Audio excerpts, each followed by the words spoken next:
দল আজ দেখা করতে গিয়েছিল নির্বাচন কমিশনে এবং প্রতিনিধি দল সেখানে গিয়ে তারা 16 দফা দাবি জানিয়ে এসেছেন। এর আগের ভোটেও বেশি দফায় যেন ভোট হয় সেই দাবি করে আসা বিজেপি এবার কিন্তু নির্বাচন কমিশনে বলছে 1 থেকে 2 দফায় ভোট হোক। নির্বাচন কমিশনকে আমরা 16 দফা দাবিপত্র দিয়েছি এবং তার মধ্যে সবচেয়ে গুরুত্বপূর্ণ যে বিষয় কেন্দ্রীয় বাহিনীর সদ্ব্যবহার। রাজ্য পুলিশ যেভাবে কেন্দ্রীয় বাহিনীর ব্যবহার করছে তাতে আমরা অসন্তুষ্ট এবং নির্বাচন কমিশনেরই সেই কাজ তা পুনরুদ্ধার করা। যদি হিংসামুক্ত ভোট এবং ভয়মুক্ত পরিবেশ তৈরি করতে হয় তাহলে পশ্চিমবঙ্গ পুলিশ এখানকার সরকারি অফিসারদের যে তন্ত্র কাজ করছে, যারা চায় না ভোটাররা বেরিয়ে এসে নিজের ভোট নিজের দিক, তাদের বিরুদ্ধেও কঠোর কড়া এবং উদাহরণযোগ্য ব্যবস্থা নেওয়ার আমরা অনুরোধ জানিয়েছি। 1 থেকে 2 দফায় ভোট হোক চায় সিপিআইএম কংগ্রেসও। আমরা নির্দিষ্ট দাবি করেছি 1 দফায় ভোট হওয়া উচিত, যে রুটিন কাজ বললেন, খুব বেশি হলে 2 দফা, তার বেশি নয়। কারণ এই প্রশাসনিক আর এই মস্তান গুন্ডাকে দিয়ে করায়, শুধু ঘোষণা করলে হবে না। ওরা কথা দিয়েছেন এই 60 লক্ষ লোককে ফিরিয়ে এনে ভোটার লিস্টে, তারপরে ভোট হবে। 2, যাদের নাম ডিলিট করা হয়েছে তাদেরও সুযোগ দিতে হবে।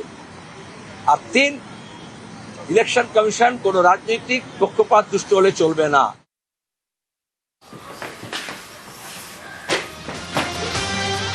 রাষ্ট্রপতিকে আদিবাসী উন্নয়ন রিপোর্ট দেবে তৃণমূল,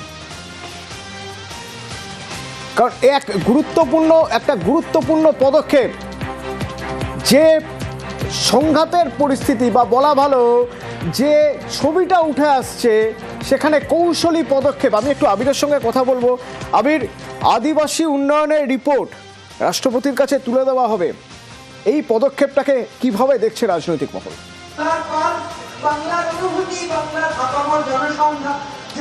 প্রথমত তৃণমূল কংগ্রেস বুঝিয়ে দেওয়ার চেষ্টা করেছে যে তারা কোথাও গিয়ে রাষ্ট্রপতি পদের বা তার চেয়ারের অসম্মান তারা করেনি। তাদের বক্তব্য হচ্ছে যে বিবৃতি এসছে, সেই বিবৃতির পিছনে কোনো রাজনৈতিক কারণ থাকতে পারে এবং তার জন্য সরাসরি বিজেপিকে আক্রমণ করছে হচ্ছে তৃণমূল।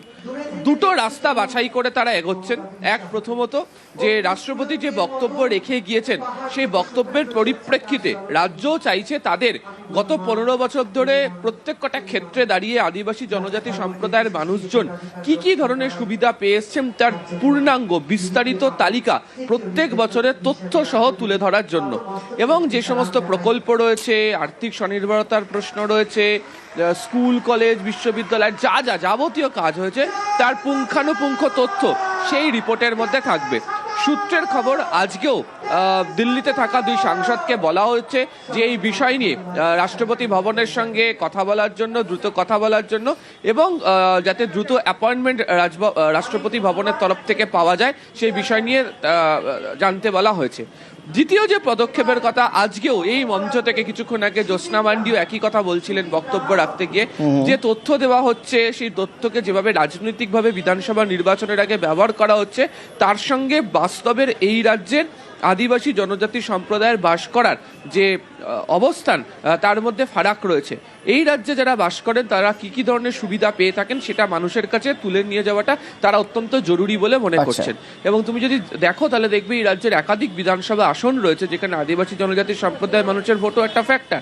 ফলে তৃণমূল কংগ্রেস কৌশলী ভূমিকা নিয়ে এগোনো, একদিকে রাষ্ট্রপতির কাছে যাওয়া, আর দ্বিতীয়ত এই সমস্ত যাবতীয় তথ্য নিয়ে এই রাজ্যের বিভিন্ন বিধানসভা কেন্দ্রগুলোতে গিয়েও এই বিষয়ে যাবতীয় তথ্য সম্প্রচার সহকারে তারা প্রচারে রাখতে চায়। ধন্যবাদ আবির। কিন্তু উল্টো দিকে আবার যদি আমরা দেখি তাহলে বিজেপি কিন্তু রাষ্ট্রপতির কোট আনকোট অপমান তাকেই অস্ত্র করছে, ভোটে ইস্যু করবে, আর সেজন্য রাজ্যের আদিবাসী এলাকায় প্রচার করবে বিজেপি। পরিবর্তন যাত্রার মাধ্যমে রাষ্ট্রপতির বঙ্গ সফরে প্রোটোকল ভাঙার অভিযোগ, রাষ্ট্রপতিকে অসম্মানের অভিযোগ, সেই অভিযোগ এবার প্রচার করবে বিজেপি। যে কাজ মুখ্যমন্ত্রী এবং তার সরকার করেছে তার জন্য মুখ্যমন্ত্রীর ক্ষমা চাওয়া উচিত ছিল।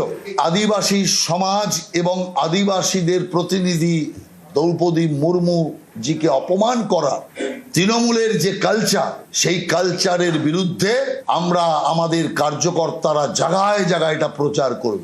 আমাদের পরিবর্তন যাত্রা হচ্ছে, এর মাধ্যমেও আমরা এই আদিবাসী অপমানের কথা আদিবাসী এলাকায় এলাকায় ঘরে ঘরে আমরা পৌঁছে দেবো। বিরসা মুন্ডা, সিধু কানুর যারা বংশধর, তারা তাদের অপমানকে সহ্য করবে না, তাদের প্রতিনিধির অপমানকে সহ্য করবে না। নিউজ ফ্ল্যাশ নিবেদন করছে সাফেদ ডিটারজেন্ট পাউডার। সাফেদ 500 গ্রাম মাত্র 37 টাকায়।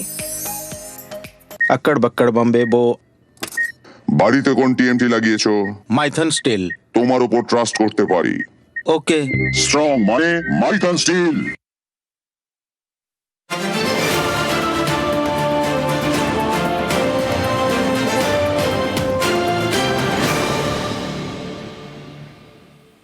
নমস্কার, নিউজ 18 বাংলায় স্বাগত জানাই। মিমি রয়েছে আপনাদের সঙ্গে খবর দিনভরে। শুরুতেই আমরা যে খবরে নজর রাখবো, গতকাল রাতেই কলকাতায় এসেছে নির্বাচন কমিশনের ফুল বেঞ্চ এবং সকাল থেকেই দফায় দফায় রাজনৈতিক দলের প্রতিনিধিদের সঙ্গে বৈঠক হয়েছে, তৃণমূলের সঙ্গেও বৈঠক হয়েছে। কিন্তু জ্ঞানেশ কুমারের আচরণে ক্ষুব্ধ তৃণমূল।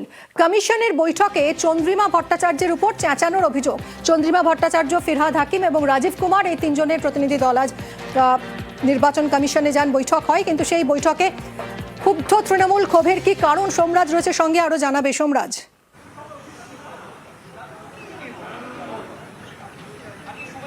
দেখো, আজকে বিভিন্ন রাজনৈতিক দলের সঙ্গে বৈঠক করে জাতীয় নির্বাচন কমিশনের ফুল বেঞ্চ, কিন্তু তৃণমূল কংগ্রেসের সঙ্গে যখন বৈঠক শুরু হয় সেই সময় কিন্তু কার্যত ছন্দপতন হলো। তার কারণ, তৃণমূল কংগ্রেসের তরফে যখন এসআইআর এর বিভিন্ন ইস্যুকে সামনে রেখে জাতীয় নির্বাচন কমিশনের ফুল বেঞ্চের সামনে রাখা হয়, সেই সময় দেশের মুখ্য নির্বাচন কমিশনার জ্ঞানেশ কুমার রেগে যান বলেই তৃণমূল কংগ্রেসের তরফে দাবি। এমনকি এসআইআর এর কারণে এ রাজ্যের মানুষের হয়রানির সম্মুখীন হতে হয়েছে, বিভিন্ন সময় দেখা যাচ্ছে এখনো পর্যন্ত বহু মানুষ মারা গেছেন। এই দাবিগুলো যখন তৃণমূল কংগ্রেসের তরফে রাখা হয়, তখন চন্দ্রিমা ভট্টাচার্যের ওপর চিৎকার করেন দেশের মুখ্য নির্বাচন কমিশনার জ্ঞানেশ কুমার বলেই তৃণমূল কংগ্রেসের অভিযোগ। তৃণমূল কংগ্রেস এই বৈঠকে মোটেও যে সন্তুষ্ট নয়, তাও তৃণমূল কংগ্রেসের তরফে স্পষ্টভাবেই জানিয়ে দেওয়া হলো। রাজ্যের বিধানসভা ভোটের প্রস্তুতি নিয়ে এই বৈঠক জাতীয় নির্বাচন কমিশনের ফুল বেঞ্চ করছে, যেখানে প্রত্যেকটি রাজনৈতিক দলকেই তাদের মতামত জানানোর জন্য বলা হয়। প্রত্যেকটি রাজনৈতিক দলের মতামত জানার পর তৃণমূল কংগ্রেসের সময় ছিল একদম শেষে, অর্থাৎ সকাল 11:45 থেকে 12টা। কিন্তু সেই বৈঠকের শুরুতেই এসআইআর এর বিভিন্ন ইস্যুকে সামনে রেখে বৈঠকে সরব হয় তৃণমূল কংগ্রেসের প্রতিনিধি দল।